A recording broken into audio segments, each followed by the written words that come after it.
You know that moment when you've been pushing through for weeks, maybe months, and you finally just stop? When you give yourself permission just to switch off and be present. There's something magical that happens in those spaces, something important.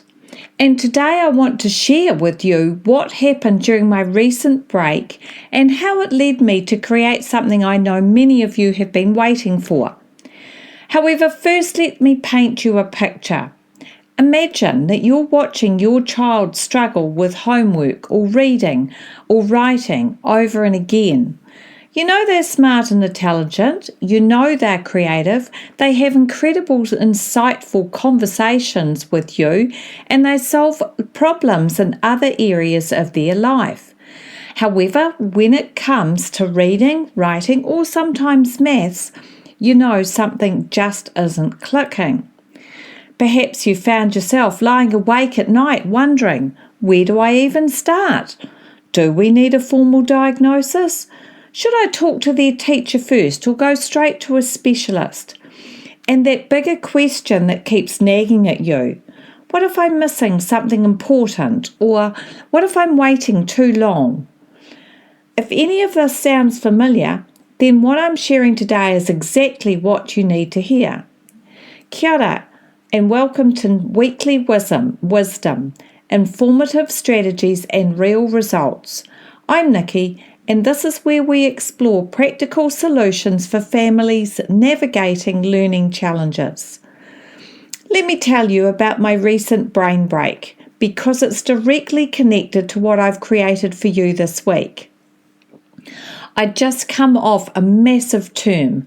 You know how it is, back-to-back sessions with families, endless emails, and the constant juggling or mental juggling of supporting children and parents through their learning challenges, plus trying to live my own life as well. I was running on empty and still trying to push through with what I had, because that's what you have to do, right? Well, then I made a decision that felt, almost rebellious. I stopped. I completely stopped. I hung out with my grandkids. I went for walks in the park, played on a flying fox and treated us all to ice creams, laughed until my sides hurt and forgot what day of the week it was. For the first time in months, I wasn't thinking about learning strategies, intervention plans or assessment reports. I just existed. And do you know what happened in that space? All of the conversations I've been having with parents started swirling together in my mind, not in the overwhelming way that they had been, but in a clear and organised way. I started seeing patterns in the questions families were asking. The same themes kept coming up. I know something's not right, but I don't know where to start. Everyone's giving me different advice and I'm more confused than ever. What's the difference between all these assessments and specialists? Do I need a diagnosis before I can get help? During that brain break, away from the daily rush, it became crystal clear what was missing. Parents needed a roadmap. Not just any roadmap, but one that cut through all the noise and confusion and gave them clear, practical first steps.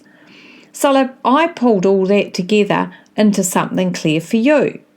I've recorded a YouTube presentation and I've written an article called How to Get Help for Learning Challenges, What Parents Need to Know First. Both of these walk you through those first crucial steps. This isn't another vague trust your instincts message. This is specific, actionable guidance that answers the real questions that people ask me every single day. In both of these presentations, here's what I cover. Firstly, the signs to look for, both the obvious signs and the hidden ones that often get missed, because sometimes the brightest kids are best at masking their struggles. Then I go over who to talk to first, and I'll be honest with you, the answer might surprise you. There's actually a strategic order that can save you time, energy, and stress. We look at assessments, what different types tell you, what they don't tell you, and why sometimes the most expensive assessment isn't the most helpful. And most importantly, we talk about getting help while you're figuring things out. Because the truth is, you don't need to wait for a perfect diagnosis to start supporting your child or your family member or your husband or wife or colleague. There are heaps of things you can do right now that will make a real difference. One thing that became really clear to me during my break is how much parents are carrying right now. You're trying to advocate for your child while navigating systems that don't always make sense. You're weighing advice from teachers, friends, and other parents in Google searches, trying to figure out what's helpful and what's just noise. And here's what I realized. When you finally acknowledge that there's a problem, what you're really looking for is a solution, not more well-meaning advice, not just another appointment. You've probably had plenty of both. And that's where I can help. I can quickly pinpoint your child's strengths and struggles and offer a solution that gives them a solid baseline to move forward. No more spinning your wheels, no more wondering if you're on the right track. Just clear understanding of what's happening and concrete steps to address it. Let me just share one insight from what I've created, because I think it'll help you right now. Many parents think they need a formal diagnosis before they can access support. However, here's what I learned. Some of the most effective support happens before a formal assessment. Why? Because when you understand how your child's brain works and the specific areas that they're finding challenging, you can start helping them straight away. You can make homework time less stressful. You can communicate more effectively with their teachers. You can help them build confidence while you're still figuring out the bigger picture. A diagnosis can be incredibly valuable, absolutely, and I'm not saying it's not. However, it's not always the first step, and it's certainly not a prerequisite for supporting your child. That brain break reminded me of something important. Clarity doesn't usually come when we're in the thick of things, constantly moving and reacting. It comes in the quiet moments when we give ourselves the space to process and reflect. Maybe this is something that you needed to hear today. If you're feeling stuck with your child's learning, if you're drowning in conflicting advice and endless Google searches, maybe what you need first is to simply pause and take a breath. Step back from that urgency. The challenges will still be there.